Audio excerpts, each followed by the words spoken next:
Hello. Today I'm going to talk a little bit about the ages within Stronghold Kingdoms.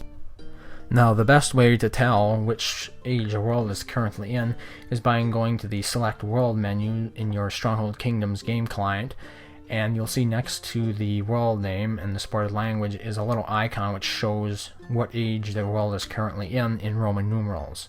If you hover over the icon with your tooltips enabled, it will give you a little overview of what it is. So in other words, if you aren't familiar with Roman numerals, it will tell you right there in English or whatever your local language is, this world is in the 4th age. And it applies to other worlds. All of the worlds in the 1st age will be bronze colored.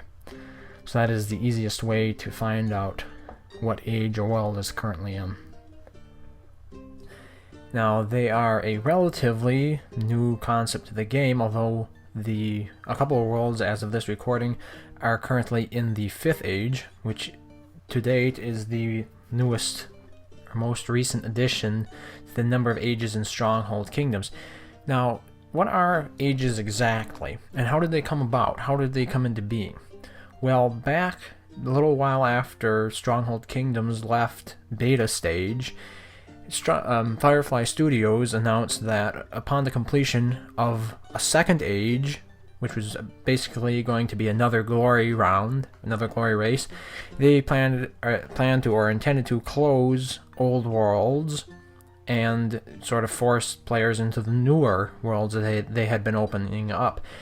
And the problem with this is that Firefly Studios did not announce any method or apparently intend to implement any sort of ability for where you could transfer either your villages or any sort of accumulated research to the new world, which meant that after years of researching and building villages, that was ultimately going to be deleted upon the completion of the 2nd age. Now, Firefly Studios started backpedaling a bit, and they said that players could stall the ending of the world simply by working together to not win glory, which makes about as much sense as that sounds in a game where the sole objective is to gain glory and win glory rounds. So what they did instead, the backlash to this announcement was probably one of the most it saw one of the most vocal outpourings of the player base ever on the forum. And so Firefly took it under advisement, and they came back with the notion where they're going to just continue the whole age concept, expanding from the 2nd age and continuing off the 3rd, the 4th, and now the 5th. So that, as the ages were added on, it was like they weren't given very much thought. They were just sporadically, whenever the most recent age ended, Firefly would say, okay, let's see what we can come up with, and they just drum up ideas and do a few little number tweaks here and there, and they'd say, let's run this and we'll see how it goes. And although some might consider these ages almost to be in beta, they have never been updated, and most worlds will, when they end, they'll fold into a new age. When the 1st age ends, it will fold into the 2nd, the 3rd, and so on. Now, when do ages begin? Well, basically, you have 20 houses in the game, and they are eliminated from the glory race 2 at a time, and then later on 1 at a time. Now, once all the houses but 1 are eliminated, the age is over with, and the world rolls over into a new age. Now, the new age will bring with it new rules. Most rules will remain the same, but a few of them will change. And it's those important changes that are very hard to keep track of, especially now that we have 5 total ages, with little changes in the rules for each one of them. So if we start out with the 1st world, the 1st age, we'll consider that the default set of rules. Now, I compiled a spreadsheet a couple days ago in which I attempted to contrast and compare all the different subtleties how these ages actually differ from one another, because going from page to page, attempting to compare what they listed on those pages in the Stronghold Kingdoms wiki, which you can see is what I'm showing on the screen right now, it was very ineffectual. I would not recommend it for anyone. It was a chore to try to compare it. You got 5 tabs open in the browser, and you're just clicking back and forth trying to figure out, did the prizes for this age give me card points? Does it give me a coat of arms charge? What do I get for a prize? What's the voting cap for parishes? Can I influence the county votes now? And it was a mess. It really was. So I compiled this spreadsheet, and I showed it to the Mark at Firefly Studios, and he liked it so much that he asked me if he could put it in the Stronghold Kingdoms official wiki, which of course I said yes, he could. I'd be honored if he'd do that, and then you have the end result right here on the screen. Now I'm going to go over it because while I think a lot of it is self-explanatory, there are a couple things that players new to the game might not grasp, and there are some notation that you might be unfamiliar with because I'm not experienced in spreadsheet layouts and stuff. So with that all out of the way, and I know that was a lot to say, but I'm going to go into detail here on how the age information works. Now, when the spreadsheet was ported over to the wiki here, some detail is lost. Now, originally I had 3 subcategories, one for prizes, one for resets, and then one for rule changes. Now, it started with the reset stuff, and I just added reset after all of them, so now you will know regardless of that. And then the prizes are pretty much self-evident. They're down towards the bottom a little bit, starting with, okay, no, wait, it's just not highlighted, it's not bold. Prizes for winning second age, no, prizes for winning age, that should be in bold. So okay, and then gameplay changes there, that's what I was talking about. So it wasn't removed, it was just, it's not highlighted like it should be. Okay, let's jump right in then. Glory reset. Now this means that the glory race ends, and basically all the houses are put back in the race and everything starts out at 0. This applies to all the different ages. It's one of the fundamental sort of underlying rules and the whole purpose of having an age, so it's pretty self-evident, I believe, but just for the purpose of being thorough, I included it. Factions and houses reset. This basically means that everybody is kicked out of their faction, everyone's kicked out of their house, and they're forced to create new factions and join houses again upon the start of the next age.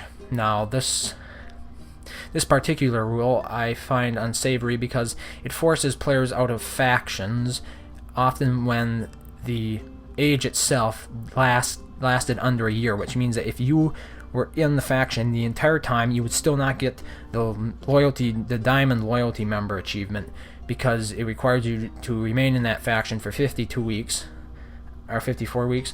It requires you to remain in that faction for a year, and this will just forcefully kick you out of the faction. So I disagree with that one on some levels, but the important thing is that the houses and factions, everyone will be kicked out and they will be reset, and this applies to all ages. Now, in the markets reset, this basically means that when you sell goods to a market, the price will go down. It's dynamic. As you buy from a market, the price goes up. Resetting the markets means all goods are removed from markets, all prices are reset to 150 gold. Capital buildings being reset. Now, this basically means that any progress in your parish, basically in the building of it, will be deleted and reset to its default at the start of age 1. Now, this only applies to the first and second age. Naturally, the first age, because nothing came before it, that's the default. And the second age, because then Firefly introduced a new set of rules in which the guilds that were upgraded and then deleted no longer retained their upgrade bonuses, unlike age 1 or the first age, where you could upgrade any guild fully and then delete it and those bonuses would stay. Now, in my personal opinion, the second age rule set should have been the default rule set, but that's not the way things turned out, and I suppose for the sake of clarity they just decided to keep the original rule set for age 1. But the ages after the second age will not be reset. The capital buildings will not be reset. The in-game forums reset. This is another rule I do not quite understand, because the forums are dead. Let's just face it. In the in-game forums, even the country level ones are not used. You see a couple of troll threads, and there's just all sorts of. It descends in sort of a argument, bashing each other. How is this just dissing each other? I would probably nix the in-game forums, but that's just my personal opinion. Anyway, regardless of that, it's reset for basically every age, just to make sure there are no hard feelings, I guess. Flags being reset. Now this applies to parish flags, obviously, and it applies to the first 2 ages in Stronghold Kingdoms. It basically means that when the new age begins, your parish will start out with 0 flags. This applies to the first and the second age because those are the 2 ages that you are also reset, or your capital buildings in the parishes and capitals. When I say parish, it's pretty much interchangeable with capital, because a lot of times what applies to the parish also applies to capitals, but there is a subtle difference for those of you who aren't entirely familiar with the concept of capitals. Now, votes being reset, this basically means that in all capitals, which includes parishes, the votes will be reset for the different players, and you'll have to either monk yourself back in using faith points, or you're going to have to wait until the new votes from that day accumulate for you. This applies to all ages, so you will always be kicked out of any parishes you hold stewardship of at the beginning of a new age. Capital gold reset. Now this basically means that all gold that's in the parish coffers will be removed. Player's gold is not touched. So any gold you have in your personal inventory will never be touched, regardless of which age it flipped over to. And this applies to honor and faith points and leaderboard points as well. And I think it should go without saying that the same applies to cards, card points, and all the things, all the premium aspects of the game that are sort of interstellar. They apply to all worlds. You can use them in all worlds. Now, this moves us on to the gameplay changes. Now, these are subtle differences in the rule set. It's basically a little tweak here, a little tweak there, and nothing changes too drastically. But the differences are often important to note. Now, starting off, we have honor generation. This basically means the amount of honor you will generate doing basic tasks in the world. In the first and second age, honor generation is at its default. But then in the third age, banqueting was increased by 900%, and passive honor, which is basically honor generated from having positive popularity in your villages and building statues, building churches in your village, well, cathedrals, that all contributes to your passive honor generation. And the 900 for banquet and the 300% for passive continued on into the fourth and the fifth age, in addition to the third. Then we come up, the next one is factions per house. This basically is a limit to how many factions can apply to a house and gain access to it, gain entry to it. In the first age, it started off with 12 houses per faction. 12 factions per house. In the second age, somewhat bewilderingly, Firefly upped this number to 20, and this was, in my humble opinion, a grave mistake, because what happened was, after the end of the first age, we saw an exodus of players who are only sticking around just to say they finished that age, that glory round. They stuck it out for that glory round, and then they were gone. So what happened? You had this minor exodus of players. Then you also had newer worlds that some of the other ones who just didn't leave the game altogether might have been moving over to other worlds or focusing attention more on those other worlds, which brought down the overall player base, the active player base.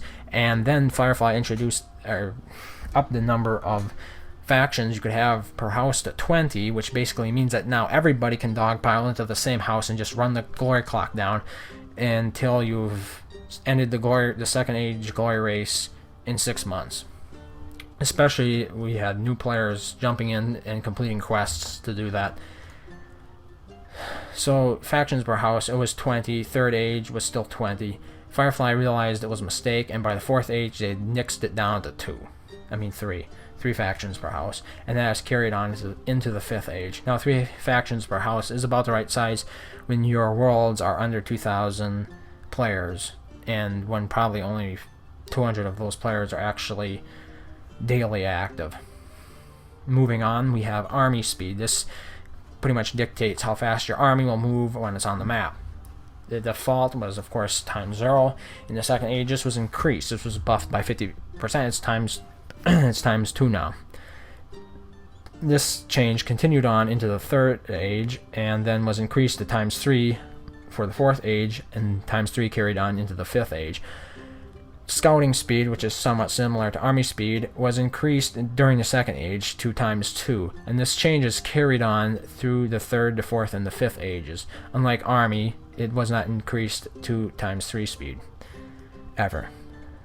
ID, now this stands for interdiction, and it is basically the faith point cost of interdicting your village, or any other villages on the map. The first stage is, of course, the default. The 2nd age, it doubled the number of faith points required for the same amount of protection. This basically meant that at the end of the 1st age, a lot of players were plying their villages with cheap ID because they knew that upon the beginning of the 2nd age, it would increase exponentially. The times 2 increase was kept over for the 3rd age, and for the 4th age, it was increased by 0.4, which then carried on into the 5th age. Continuing on from ID, we have XCOM. XCOM is shorthand in-game for excommunication. It basically increased the cost of players to excommunicate each other's villages by times 2 for the 2nd age, and that change has carried on through the 3rd, 4th, and into the 5th age. Passive glory is the glory you generate from holding a parish or other capital. In the 2nd age, this generation was increased. The number of points generated was increased by 2-fold. The 3rd age, it was increased by 5-fold, which carried on into the 4th age, and finally to the 5th age. Although there is a unique rule that makes it where the larger the house is in the 5th age, the less glory they will generate. Which basically means that given that the fact that players in the 5th age can have 40 villages, you'll just have small factions with like 5 players holding 40 villages each, and you'll be able to pretty much circumvent that little mechanic that Firefly introduced there. So I'm not sure that was exactly a good idea, but that is what it is. Influence now, this applies to the level of capital that you can use monks to change the votes for. In the 1st age, you could only influence the votes in parishes. In the 2nd age, this changed, and you could then influence the votes of the parish and the county. And this change has been retained throughout the 3rd, 4th, and into the 5th age. Voting cap. This applies to how many votes you can actually stockpile into a parish, into a capital, before any additional votes become wasted. Now, the vote cap in the 1st age did not exist, and it was introduced in the 2nd age in response to some of the ridiculous numbers of votes that we saw in capitals higher than parish. Although I do believe the vote cap did exist in parishes, so it is basically a vote cap that was introduced in county and higher level capitals. Retain deleted guild bonus. Now I talked about this a little bit before. This is basically where you can delete the fully or any upgraded guild in your parish, and the upgraded bonuses will remain from the point where you deleted that. So if you upgraded your swordsman's guild to level 5, then deleted it, it would still be at level 5 when you placed it again. This applied to the 1st age. It was rather confusing because nobody knew what buildings or what guilds previous stewards had built, and obviously it was axed for the 2nd age, and it has been retained where in the future ages where deleting a guild will also remove the bonus that was associated with that guild, along with any upgrades. Max villages applies to the maximum number of villages a single player can hold on a map during that age. For the 1st and 2nd ages, the limit was 25, although very few players got to 25 in the 1st age. For the 3rd age, this number was increased to 30, and then 40 in the 4th age, which was retained into the 5th age. Now the guild level cap, this is a little nebulous. It basically applies to parish guilds, and some of them the cap was increased, which meant you could get additional levels on certain productivity based guilds, such as woodcutters, stone, the church, but it wouldn't apply to soldier buildings like the pikeman's drill yard, because increasing your pikeman's HP over 200% was apparently not a good idea. New buildings. Now, for the first couple of years, we didn't see anything. We're starting off with the first age, which is the default loadout for it. And then finally, we didn't see anything for the second and third age, but finally in the fourth age, Firefly reintroduced the military school, which they had removed in the beta, and it now unlocks the Bombard. So by building the military school in your parish, you'll unlock the Bombard to place it in your castle. The Bombard is a defensive building, which just causes collateral damage and can fire it can hit any place on the map, on the castle map, not on the world map. Now, the market prohibition, this basically means that are any good types prohibited? Are you being restricted from selling any good types? Now, for the first, second, and third ages, the answer is no, but then in the fourth age, weapons you were restricted from selling weapons, and that carried over into the fifth age. Now, the village base honor cost. This is basically the honor cost that you incur every time you buy a village above 10. Now, a lot of players, because of this honor cost, they were fighting players, they wouldn't go above 10 villages, so they wouldn't have to pay this honor cost in case they got raised or in case they had to move to another area of the country to hold a parish or something. So for the first 3 ages, that honor cost, that base honor cost for the 11th village and onward still applied even after you lost the villages. Then in the fourth age, this changed, and it became where if you paid that base honor cost once, you wouldn't have to pay it again even if you lost the village. And it doesn't just have to be the one village you lost, it could be any of the villages. In other words, you can lose your village number 11 and get another village number 11 without having to pay that base honor cost. Now, the treasure castles were something that was introduced well after the second age, and the third age might have already been in play, but they apply to all ages. Now, the only change that ever affected treasure castles was that in the fifth age, their spawn rate has been increased by 2. It's twice their spawn rate.